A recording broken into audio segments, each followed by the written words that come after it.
Hi, I'm Dr. Michael Murray. In this short video, I want to share a story of my trip to Mexico City last year. I'd always wanted to go to Mexico City because I wanted to see the pyramids.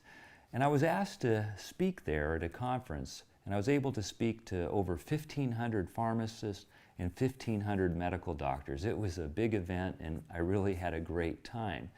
And what made it really special was the people that I met there, particularly a gentleman named Armando who organized the event.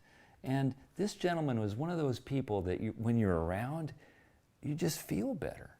He just exuded such enthusiasm and passion and such goodwill that you just felt better when you were near him.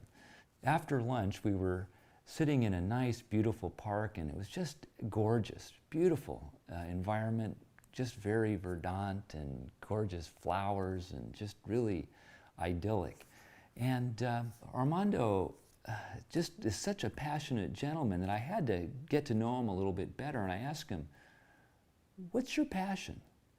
And he looked at me and he goes, "I love to ski." And I said, "Snow ski?"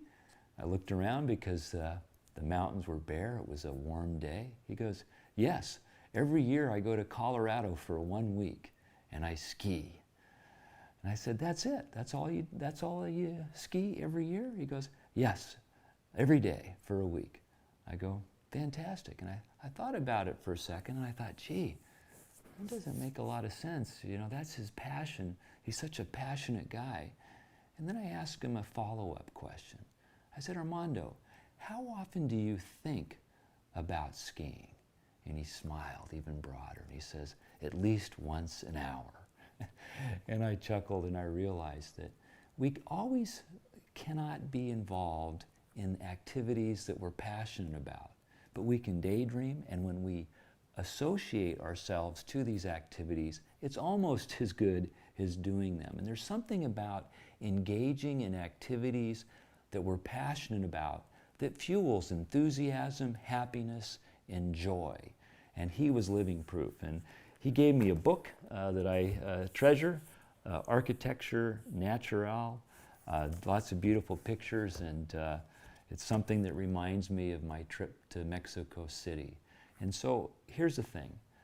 I can't be in Mexico City right now, but when I pick up this book, I'm reminded of that experience, and I encourage you to associate yourself to those peak experiences in your life, the memories that are good, and use these as fuel so that you can endure the tougher times in life.